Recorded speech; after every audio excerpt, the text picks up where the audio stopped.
This episode of In Focus is being made possible through the support of First Bank Richmond, with 8 locations in Wayne County to serve you. First Bank Richmond, bank where you belong. And by Reed Health, offering nationally recognized quality and technology with a personal touch. Reed Health, let's shine together. And by The Leland Legacy, a rich past and a bright future. Live your best life at The Leland Legacy.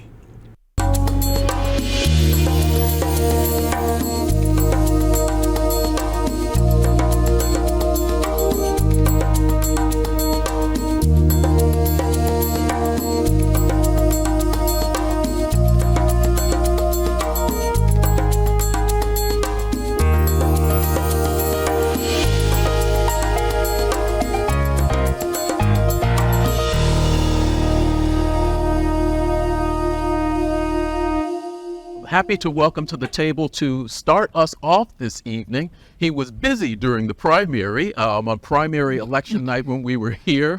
It was also the nurses' pinning ceremony. Right. So he was wrapped up in Vivian Auditorium, but we were able to grab him for the general election.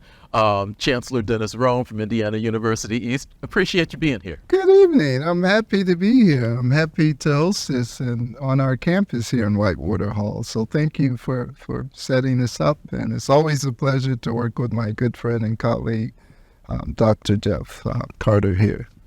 You have been here a little over a year now. It was about a year ago or so that your installation took place. You came in July. Talk a little bit about that first year for you. What has that been like, moving into Richmond, getting settled, and getting acclimated to what IU East is now and what it can become? This is a good question. It has been a whirlwind year.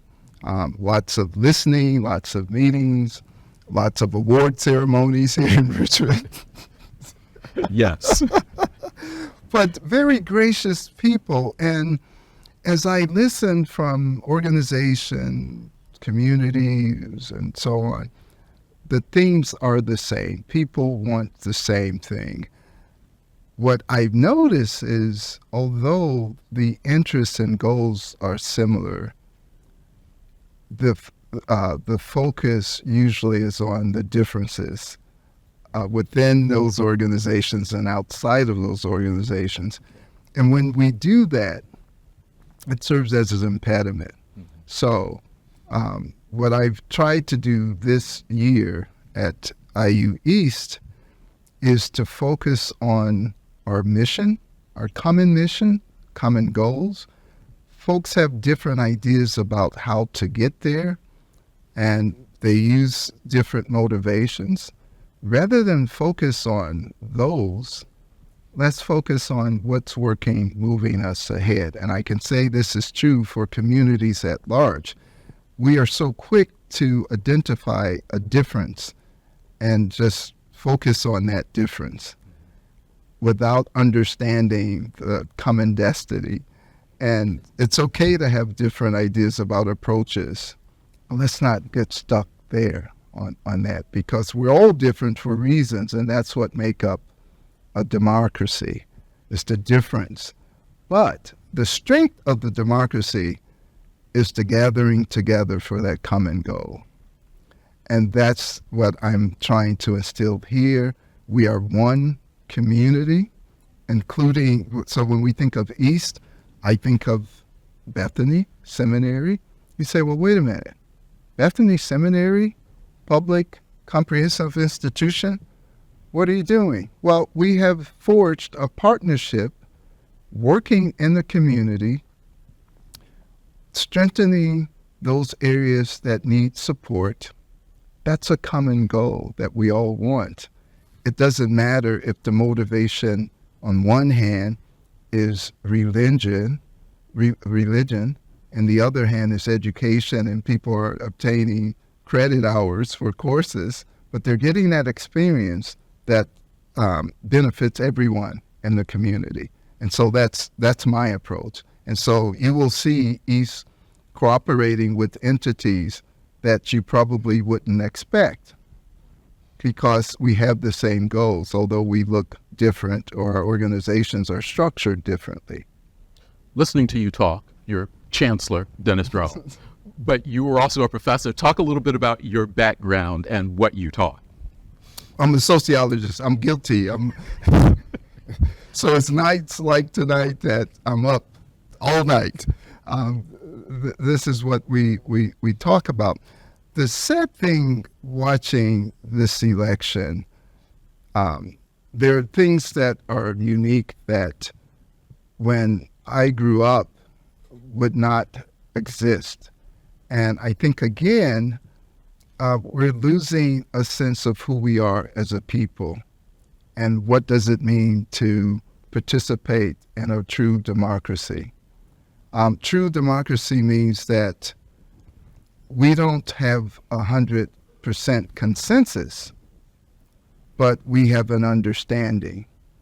And my job as Chancellor is to make sure that we're getting that understanding out there so people understand why we are behaving the way we do as an institution. How can we be more inclusive in the education process? One of the things that I was surprised about last year when I was making my rounds in the community, folks had a perception of IU East as being kind of elitist. And I said, well, what does that mean? It was a perception that wasn't founded because of requirement process and admissions and things like that, where folks feel that's not me. Well, I come from a background where I've been in many circles where I didn't feel comfortable. However, the message that I brought to that table was one that was embraced because, again, it was contributing to the common good. And once I sat there and people saw that although I may be different, I have different ideas, I'm having different strategies in terms of motivation, I wanted the same outcome as they. And that's when the dialogues started happening. And you say, you know what? I don't necessarily agree with that, but let's do this together. And that's the approach I'm trying to engender in our students, that you're going to be exposed to folks with different beliefs, values, culture beliefs, but our goal is still the same as a human being, as a human race. So as someone that studies, as a sociologist and you study culture and folks, today is a day about counting and kind of qualifying, quantifying. And so Republicans, Democrats, Independents, tomorrow will be another day. Rather than talk about what divides us, what unites us? From your background and your experience, particularly as a sociologist, what brings us together? What commonalities? Because you and I both have used that word, common good, public good. Let's define that. What is the public good? The public good is to have a structure where we have adequate quality of living. We live, we love. Everyone wants to love and be loved, right? Well, what does that look like? What does that really look like? Folks want to be able to provide for their families. Folks want meaningful work. All of these things are ingredients to have a productive and a healthy community. We lose sight of those things by looking at the strategies to get there. That's where we get all tangled up. And it's who's right, who's wrong, and who belongs to this organization and not that organization. I think we need to tear down the barriers and focus more. When we walk into a room, instead of look at the differences, what is it we have in common? Start there instead of starting on what's different about us. We're different for reasons, right? Mm-hmm. Sure. And that's fine. Everyone should be able to be who they are. That uniqueness that each individual has can be celebrated in ways that contribute to the collective good. So I would practice, instead of walking into a room and say, folks are different, I walk in there and say, what is common about us? And how can I use that to begin the dialogue? Well, in the history of Richmond, there was the explosion back in the 60s. 68. And this country was really divided at that time. And while there were riots going on in some cities, because of that explosion, you had folks just gravitating towards one another in service, right? Either to literally save lives, or to serve lives. Something about higher ed. This is a good example. Yeah, well, something about higher ed. Oh, go ahead. Disasters do that. Disasters bring down those barriers. And because the common goal is very clear at that point, you want survival. So all of a sudden, you're not my mean neighbor. You're someone helping me with the sandbag, right? So I can survive. We have to do that before the disaster happens, right? Okay. We have to focus on that common thing we all want before it happens. Because when it happens, often it's too late. And that same energy, that same effort that you use to separate yourself is needed to bring us together. And I believe it's possible. I believe it's possible because there's something about human nature that when you hurt and others are around you, they can sense that hurt. And what I say to my students, if there's certain things that you were involved in that made you feel bad, why would you do those things to make others feel that way? So if we are really concerned about not wanting to spread whatever it was that made us feel a certain way, we have to stop looking at those differences and behave in ways that we're lessening suffering instead of increasing it for whatever reasons it may be. And we have to practice it. I mean, that's a practice before we actually have something happen.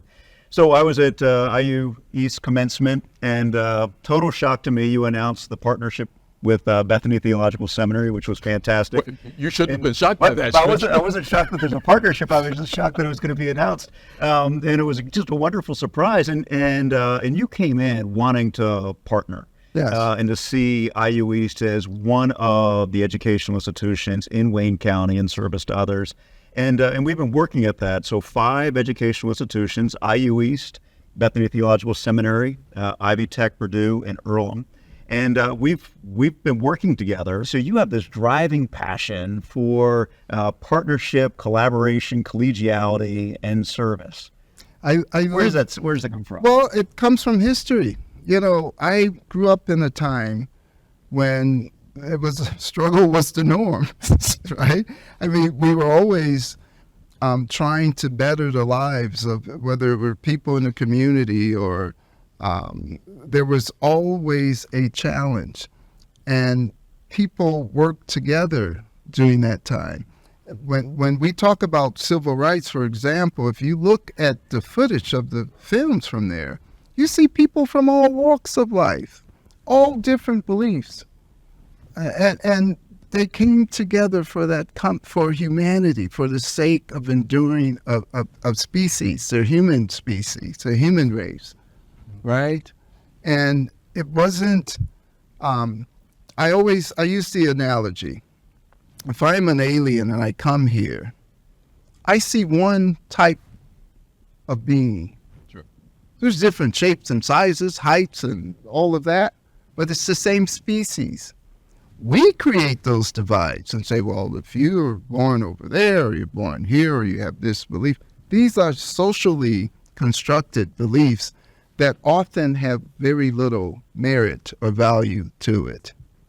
And it's so important to go back sometimes and draw from that rich history of folks with different backgrounds, different cultures coming together to better the lives of folks. That's what is needed today. We need to drop the rhetoric, drop the acrimonious nature in which we communicate, Let's bring back please and thank you. That's old school. I agree. Let's show that we're grateful.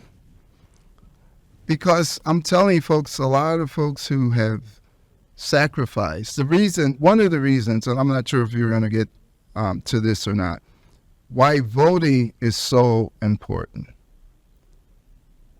is because folks put their lives on the line that everyone could participate in a democratic process. We are obligated for those who gave up their lives to participate in this process. How you participate, who you support, that's between you, your family, and so on. But the fact that you don't do it is kind of sacrilegious to those who sacrifice, made the great sacrifices for us to be here. Your students got involved by doing some public service absolutely. announcements about voting and why they vote. Talk about what your interaction with your students have been around some of the themes that you're discussing here this evening. Students are thirsty for understanding, for knowledge. You also must be able to entrust them to make decisions, to empower them.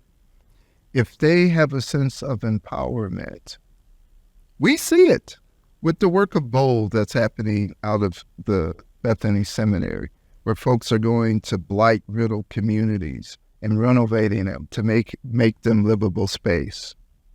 That's a sense of empowerment. We can do this. That has to come from us. That we empower them to move us forward like those before us did us, mentored us, took us under their wings to make our place better for all of us. And that's what we need to teach our students, that they're here because folks made sacrifices. And it keeps going on. So it's time for you to go out.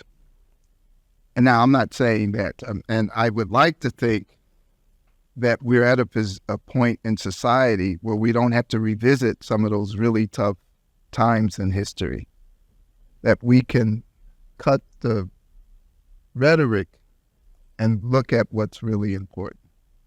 Give everyone adequate housing. Give everyone adequate opportunities to work in areas they want to work. Live where they want to live. Love how they want to love. And if we can do that, that's a new beginning and one that is needed for us to endure as a people. We now, at any time more so in history, we have the means to destroy the physical planet. The physical planet. We shouldn't even be having discussions about going there. We can disagree, but is it worth wanting to tear up the entire planet because of a disagreement? There is something called compromise, and that's what democracy does. Democracy teaches us how to compromise, how to give and take in ways that we all benefit.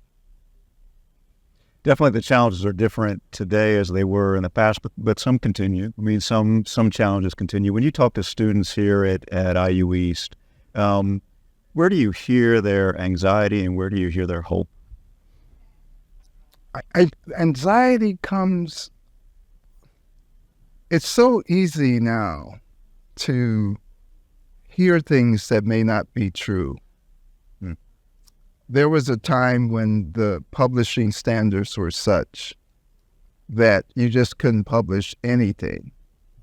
And social media now, everyone's opinion is valid. And so we must teach students how to ascertain opinions that are not based in reality and fact, and opinions that are just opinions, right? And so they're bombarded with that kind of information. And then they're getting images from various sources about what life can be without understanding how you get to that point. not everyone is born with a silver spoon, and the sense of entitlement is earned, not given. This value of what does it mean to work, you hear the old thing about, the soil and preparing the soil to grow, and then you reap the benefits of that labor. Everything now is fast-tracked. Folks are graduating high school and they want to make hundreds of thousands of dollars. In an ideal society, that sounds neat. I like it. But the reality is, folks have to earn. You have to earn things and demonstrate that you're capable of achieving what is necessary. And so on. And so we're bombarded with mixed messages. We have to teach folks to be able to decipher between what's fad, right, and what's really, there is an objective reality and an objective truth. And we need to teach folks to start getting closer to that. I was on a trip recently, and when I was a kid, you'd ask kids what they wanted to be, and it was a fire personnel or police officer or astronaut. A bunch of kids wanted to be influencers. Today, they all wanted to be influencers. Yep. So I want to be a YouTuber. Yeah, exactly. And I thought, how are you going to be an influencer, and what are you influencing? As a fourth or fifth grader. And so they're trying to fill voids that they're not getting in other places. So influencers has this social status. It's like a celebrity, right?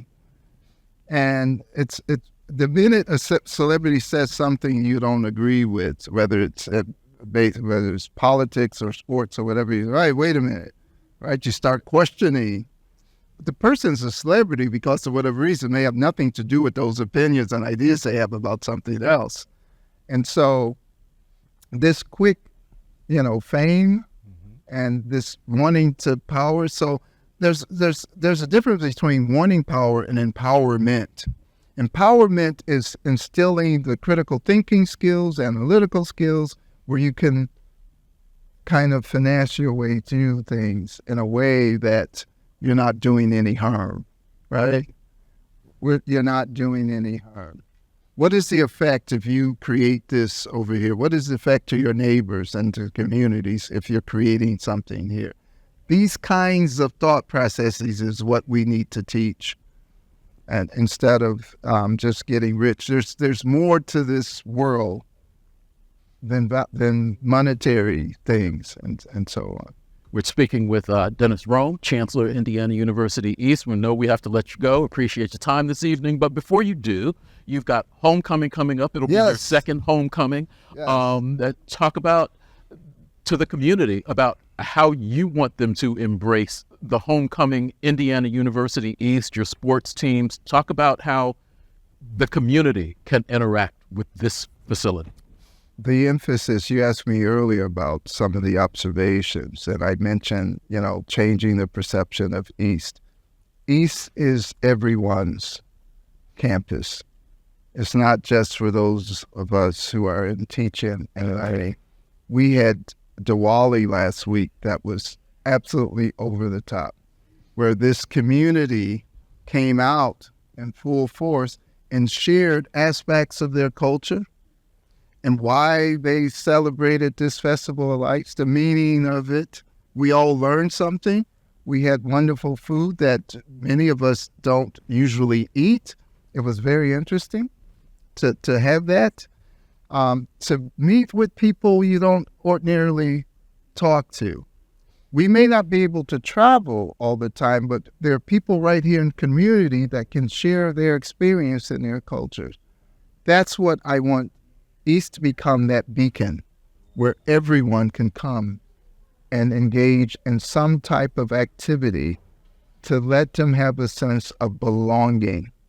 And that's what East, Bethany Seminary, Ivy Tech, Earlham College, that's our goal to do as a collective. I know a lot of people in the community don't know the number of sports teams, the number of athletes, the number of international students that are actually on this campus competing and participating and the men's volleyball team is going to kick off something new this spring. Are you a volleyball fan? I've seen you at a lot of the women's volleyball games this year. I'm a fan of all of our team sports, all 17 of them. But one of the things I would like people to know is that a part of the requirement of participating on any of our teams is that you have to be engaged and give something back to the community. So we have the women's volleyball team you mentioned. Mm-hmm. They work with the Richmond Rose Garden Committee and help them with the planting of roses. We have sports teams that are building handicap ramps for centers and so on. We have we engage with Boys and Girls Club. In fact, the group of the Boys and Girls Club kids are coming to one of our events. We're going to have pizza, and we're going to have our mascot there. It's going to be a good time. So our sports teams are also engaging in the community in ways that people don't realize. A lot of the good work you see around town is a result of the efforts of these teams. Chancellor, Thank anything else that you need to let the community know before we let you go? Come to us. You're welcome to be here to participate in our activities and sit in one of our classes to see what that's all about. So feel free to come. We're here to welcome you and to have you a very good, engaging time here at East. And so We appreciate your time this evening. Thank you. we appreciate you. So thank you so much. Thank you both.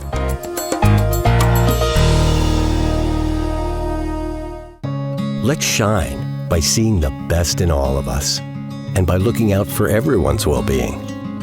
Let's shine by staying true to ourselves while surging toward the future. Let's shine with the best care possible and by treating you here, right in your hometown. Let's look out for each other. Let's stay healthy. Let's shine together.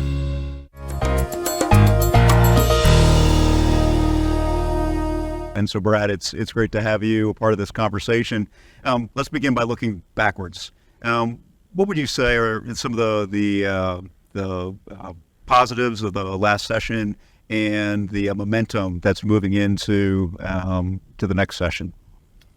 Well, I mean, ultimately, I think our fiscal situation is the biggest positive. I mean, I think we've seen some ups and some downs, and yet we've been able to weather the storm. Occasionally we'll get a forecast that's off. Occasionally we'll get news that's good.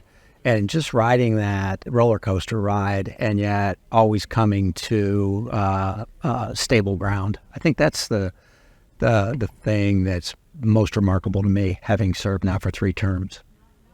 And you have a new governor, or will, at the end of the election. What does that mean for you and for state government to have a transition at the top? Well, it's a change, and so I think all change is good. Ultimately, and in the whole election cycle, that's the nature of the game. Is that building has a revolving door. We're constantly changing who the players are. Every time the music stops, you grab a seat, and if you don't have a seat, you're out. And so I think that's an interesting mentality. And it's not just the elected officials; it's the agencies that we work with. Like for me, I pretty much work with FSSA, who administers the Medicaid program, and then with the Department of Health. And those 2 agencies, they've already undergone change since I've been in, but with a new governor, I expect sweeping changes to these agencies. And so we wake up tomorrow, I'm not sure who we're going to be working with. So that's added a little bit of anxiety or uncertainty. I didn't have an opponent this fall, and yet I still find myself caught up in all of this, reading every article, listening to everything, and trying to figure out where exactly this thing is going to land. Mm-hmm. And where does that take you then as you look to move forward, right? As new people come in with new ideas, you think about continuity of programs you've got going forward, or maybe we don't, or how do you try to navigate that going forward, since you'll be one of the people that's still there? Yeah, I think it's a balance. I mean, I think there's good and there's bad. Hey, I think an extra set of eyes on a problem is sometimes a good thing, a different perspective. You ultimately are heading in a direction, and whether you veer and change course a little bit, I think can be a good thing. So I'm looking forward to that. Actually, I actually wanted to, in the perfect world, serve long enough to get a changing of the guard and to see different perspectives. I've been very impressed by the people that I work with there, and you develop friendships and you develop comfort levels with people, and it's a little stressful starting that over. I mean, even amongst my own colleagues, I am in a cycle that's every 2 years. And so 100 of us in the House every 2 years are up. And if I looked at how much that's changed in the 6 years that I've been in there, I think it's rather dramatic. Some of the long-standing people, and just with some of the toxicity in politics lately, I think some of the long-standing people that have served have exited for a variety of reasons. And then it's recalibrating, meeting new people.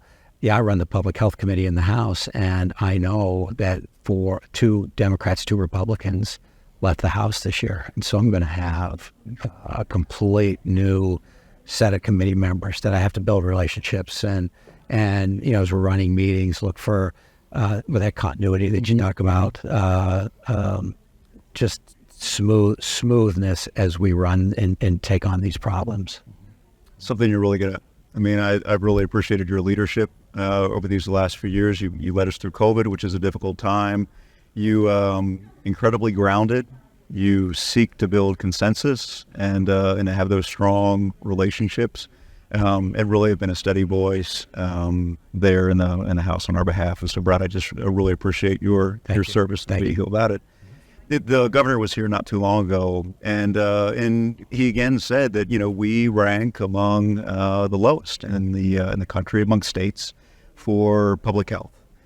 What can we do to improve just the health and well-being of the average Hoosier, and particularly in Wayne County?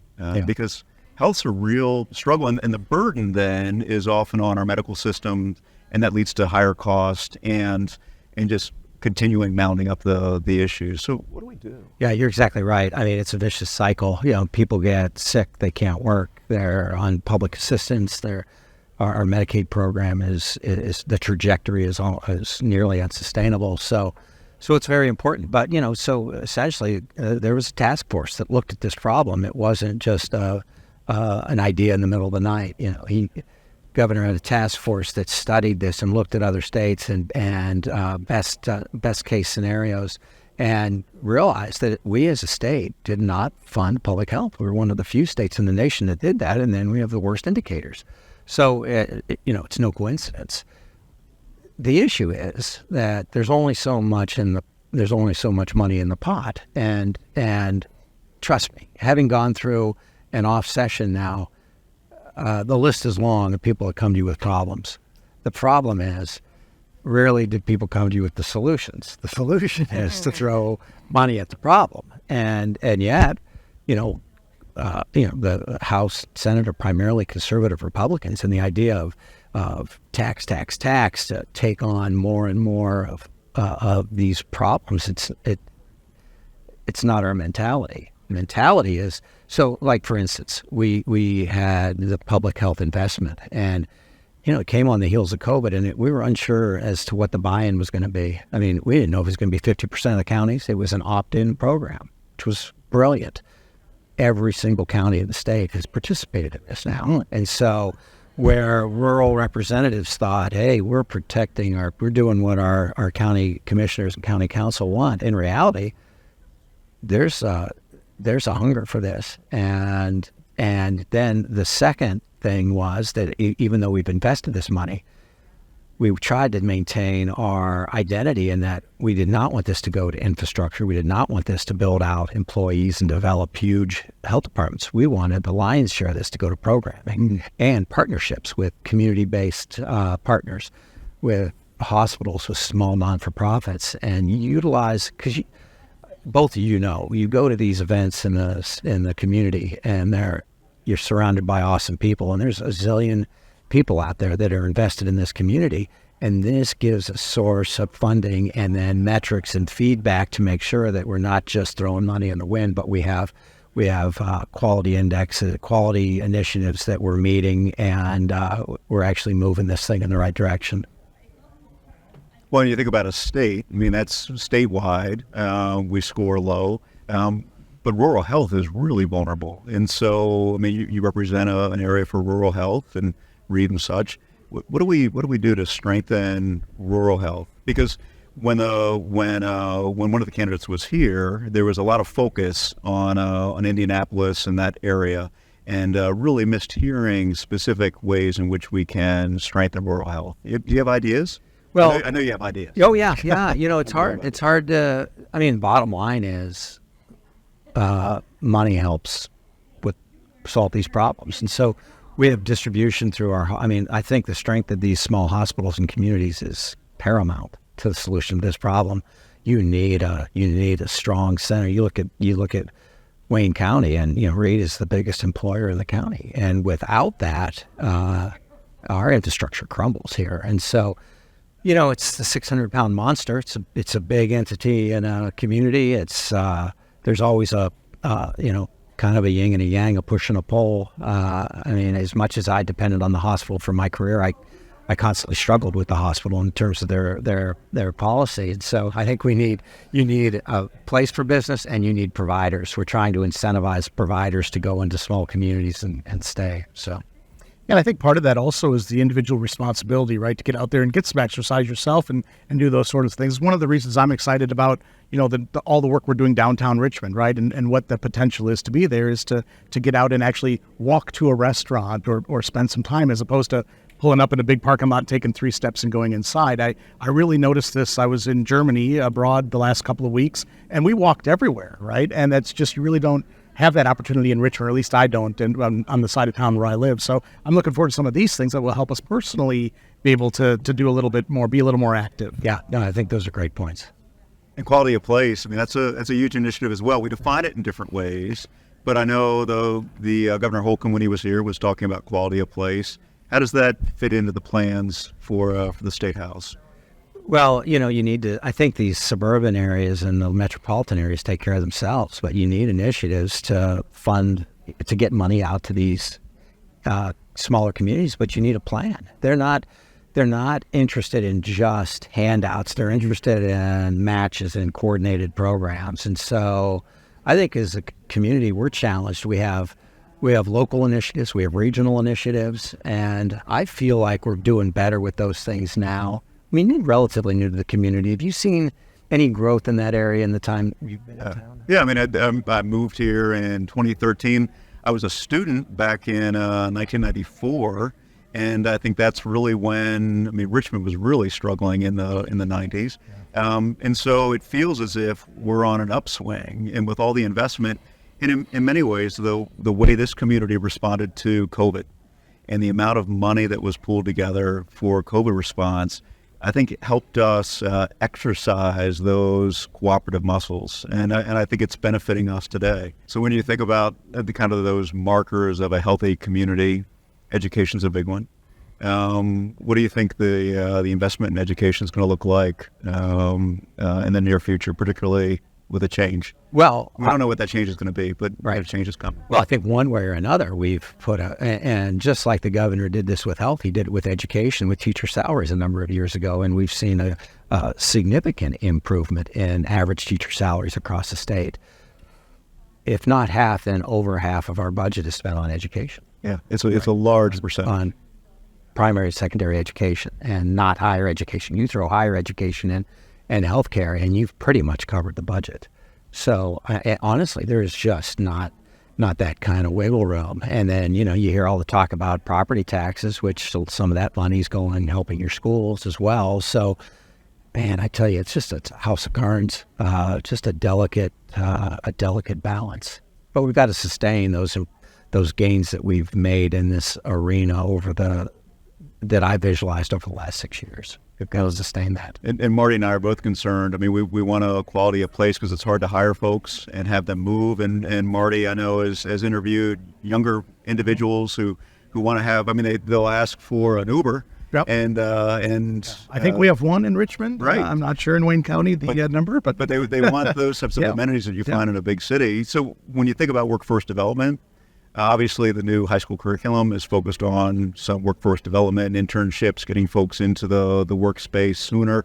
What does workforce development look like for Eastern Indiana, East Central Indiana? In your mind? Well, I think it starts with the school and the mindset that not every kid is college bound, and I think in our area that's particularly true. I don't know what the numbers are, but probably different than it is in metropolitan or in the suburban area of Indianapolis. But just that awareness, the partnerships with Ivy Tech, with IU East, with the hospital, opportunities in healthcare in that space. The idea that if you have a workforce, you'll also attract businesses to a community. You'll retain businesses in a community when you have that workforce. So everything's interconnected. So then what does the future bring for you? I'm not asking how many more, how many times you're going to run. Glad you ran this time. But what do you see as the future? What does it look like in the next couple of years? Well, East Central Indiana. Yeah, I mean, I love living here. I'm committed to this community. I felt like that 25 years I spent working here just connected me to the community, and I see that whenever I go out into the community. People will walk up to you and say, "Well, you saved my life." I hear that. I hear that. As a surgeon? About not every day. That would be ridiculous, but very frequently it happens when I'm out picking up signs.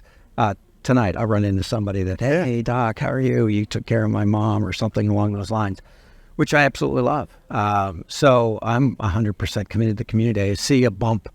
I see a bump in the right direction, and I'd love to see that happen. I'm not getting any younger. I never wanted to replace my identity as a surgeon with anything else, whether it's politician or Uber driver or whatever, because it sounds like there's an opportunity. I'd keep you in mind. Yeah. Tell them to give you a call. No, I never want to. I never want to rebrand myself away from having been a surgeon and worked in the community. Do you know what I'm saying? Yep. So 2 years at a time. That's the beauty of this position. Is every 2 years. That's the absolute curse. The bane of this position is every 2 years you're running again. Maybe we'll be back in the same place in 2 years and we can have a conversation about the next two. Okay, that sounds great. Representative Brad Barrett, it is always an honor to spend time with you, and thanks for your enthusiasm, service to this community, and for your vision. Really appreciate you. Well, I'm in good company. I appreciate what you guys are doing too here. So thank you.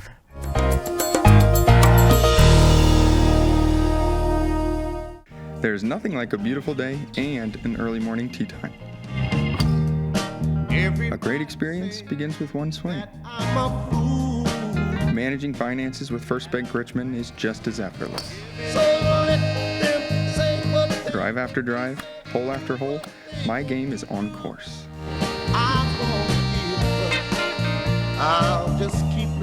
First Bank Richmond, this is where I belong.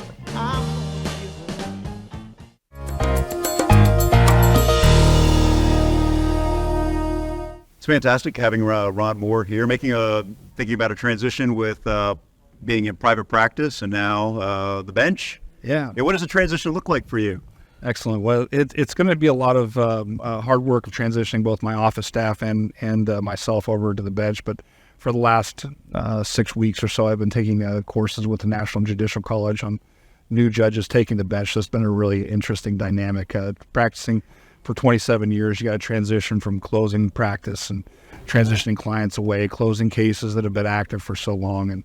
And it's been a good challenge in that regard. And from there, we have been trying to transition our staff to make sure my staff gets trained appropriately, because I'm taking one person over with me to the bench. So I was wondering what that transition looked like, filling out your office there at the courthouse. Well, we're fortunate to have Marty, you'd appreciate this analogy, but the court system in Wayne Superior Court number 1 has been extremely efficient. Judge Todd is an incredible judge, and he's done a great job for better than 15 years. his office, I like to call it the Corvette, because it is just run so efficiently. My challenge is to make sure that the wheels don't come off, or at least we don't go to a square wheel, and make sure the engine doesn't fall out. But at the end of the day, those kinds of transitions that we're going to have are going to make sure that that we run efficiently. And that's where the transition's hopefully going to be. The court staff there are incredibly well trained. He's retiring, so Judge Todd's retiring, and one of his staff members retiring as well. And that allows me to bring over someone from my office who I've been very well worked with as a team member in my office for so long. And she's going to get a little bit of training with the court staff over the next few weeks, and leading into that January 2nd or January 1st transition. So from my perspective, it's going to be immediately off the gate. We're going to get started. But fortunately, the Office of Court Services and the judicial support has already established a requirement for new judges to take the bench and take a course in December for a week. So that's going to happen as well. So not only am I, transitioning through this process with the National Judicial College, which I'm doing on my own, but I'm also getting some training from Indiana Court Services that's going to be in January as well. So a week so this course I'm taking is about 6 weeks. I've got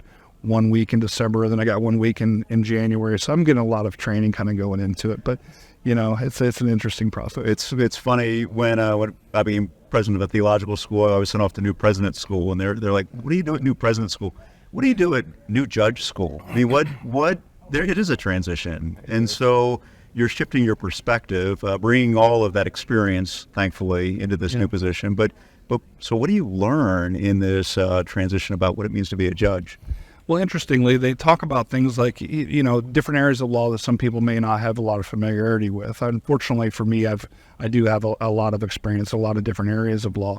But from the perspective of a new judge, Marty, when they talk about judges and what they have to do, they talk about impartiality, how to maintain decorum in the court, and how to deal with self-represented litigants and those kinds of things. So when we're learning those kinds of things in a transition, it's about dealing with the things we haven't dealt with as a private practitioner.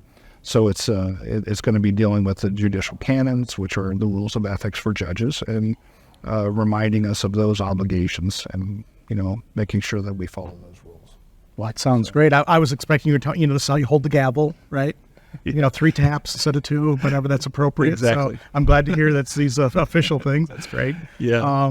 I appreciate your Corvette analogy, right? So recently just picked up a Corvette myself. That's why you mentioned that. But I had to change the tires, right? Change the oil, do those sort of things. So as you think about this transition that you're going through, what are you looking forward to? And I was really looking forward to getting that first drive in my new Corvette. What are you looking forward to as you take the bench, and how your life will change a little bit, maybe as you're now the judge rather than in private practice? In private practice, certainly as a solo practitioner, one of the biggest things that we have to deal with is the hustle. We're always out, trying to make sure that we work hard for our clients, we get new clients, we keep people coming in the door, and we keep the bills paid. It's not just about me and my family, it's about my staff and their families as well. And that's going to be a different transition. I think that's going to be something that's going to be nice. And that pressure being relieved, at least insofar as not having to do that, is going to enable us to focus on being the judge. So I think that's going to be a really neat thing that I'm looking forward to take that pressure off. But the other thing that I'm looking forward to, quite honestly, is just helping more people. It's been a really neat process for better than 25 years to help individuals and clients specifically, but advocating for one is different than being able to help people transition through their lives and the cases and litigation that they've got going on, whether it's in something like a divorce or a paternity case or something a little bit more teeth to it. Those kinds of things, or business matters. Those kinds of things are certainly going to be exciting for me. Every judge gets a reputation. So a friend of mine went from private practice and is now on the bench in Northern Virginia. And he's with a collection of judges, and each one of them is known by their personality and the way they manage the courtroom. So what's going to be your reputation? How are people going to, talk about your courtroom and how it's managed and the way that you make decisions? Well, I hope that I bring a lot of common sense. I hope that I bring a lot of integrity. I hope I bring a lot of just talent and experience that I've had in the past to the efficiency that our courts have now. We've had an incredible legacy of judges in Wayne County, and it's something that I've always strived to follow in their footsteps. So it's really a neat process that I've had over my better than 25 years of practice to be able to witness and to see them act as judges. So quite honestly, that legacy is of brilliant minds, great jurists, lots of support from one another, of integrity, impartiality, and fairness. Those kinds of things are what I hope to be a part of. And quite honestly, I don't know that it's going to be anything in particular, but we know that Judge Todd, for example, is well known for his efficiency and manner and good decorum and comportment. Those are the kinds of things that I hope to just continue to make sure that I'm part of that legacy and I don't bring anything that would besmirch that legacy.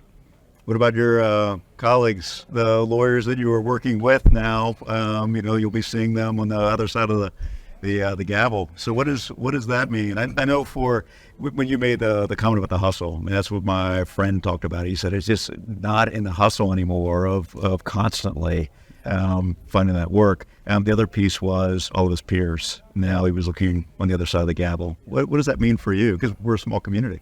We are a small community, and quite honestly, and if I have one word to say to people who are listening, particularly young people, we need more lawyers in this area. So one of the things that I've been talking with people about significantly is that we need to have our young people transitioning from college to law school and then back to our community. So from my perspective, I've had a great collegiality with the lawyers in our community and certainly with the judges. It is going to feel a little bit different. But I've been the president of the Wayne County Bar Association for the past year. We're handing that gavel off to Clay Miller, who's going to be the next president of the Bar Association starting in December. But at the end of the day, I think my collegiality is going to remain the same. It's just going to have a different tenor to it. Yeah, well, you'll be holding the gavel.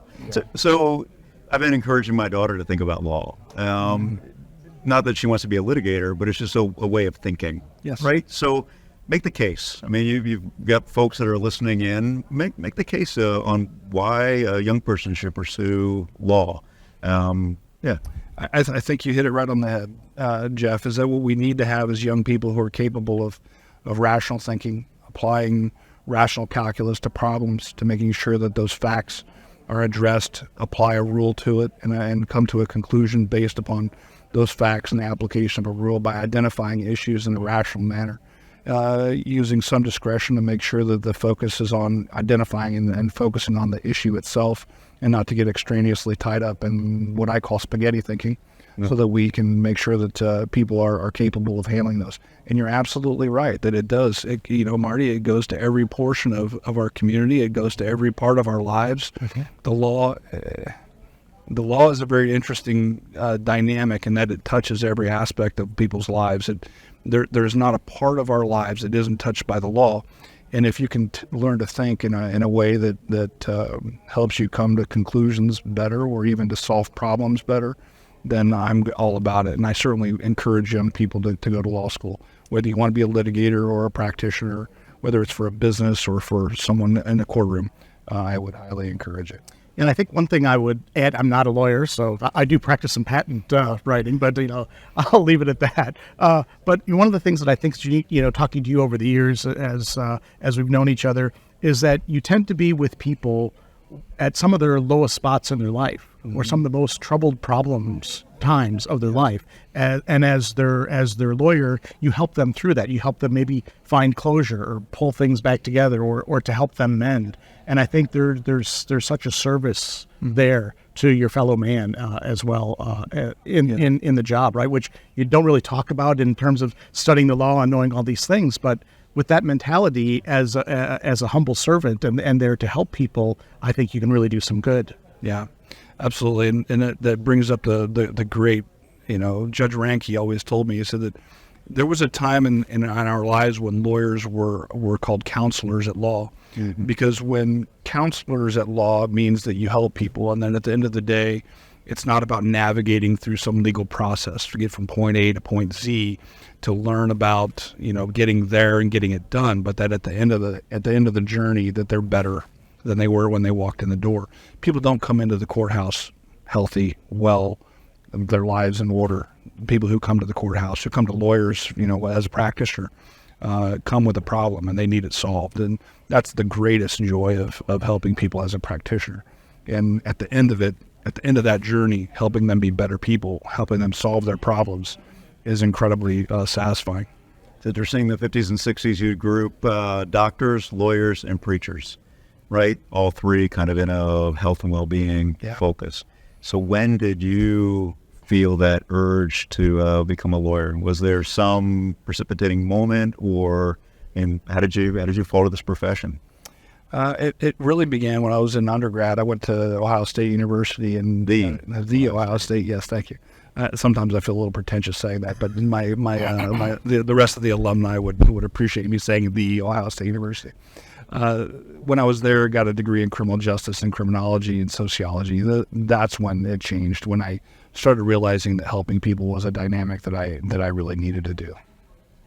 What do you think is the greatest need? I mean, there's so much question over institution today. Whether it's higher ed, whether it's law, whether it's government. I mean, that's part of the challenge of today is getting folks involved because there's been a loss of confidence. What do we do about that when it comes to the legal world? How do we reinstill some of that confidence in the legal process? Yeah, I think, as you said, when we have this concept that people are there to help people, and you were theologians, physicians, lawyers, it became divergent when people started to gain more of self-interest, and when you start to think about it from a perspective of how can you help other people and how can you have more decorum and civility. I don't know how to solve that, but, at the end of the day, I think that's where our objectives would be. And if theology and physicians and lawyers can encourage that, then I'm absolutely all about it. And I think where judges can solve that problem and where lawyers can is to encourage mediation, to encourage people to resolve things themselves. At the end of the day, do you really want, and I go back to the old days, do you want a guy in a robe and a white wig to make decisions about your life, or do you want to take some control of it yourself and make those, decisions in a way that can be at least, mediated correctly? So, or we can encourage folks to mediate their own problems in a peaceful and productive way as they can better our society. Teach them tools to be able to do those things. Well, Ron Moore, congratulations as you make this transition from practice to the bench. And to be honest, I hope I don't see you at work, but to see you afterwards, I look forward to following your career. And thanks, one, for saying yes to serving the public and the institution of law, and for being here tonight. So.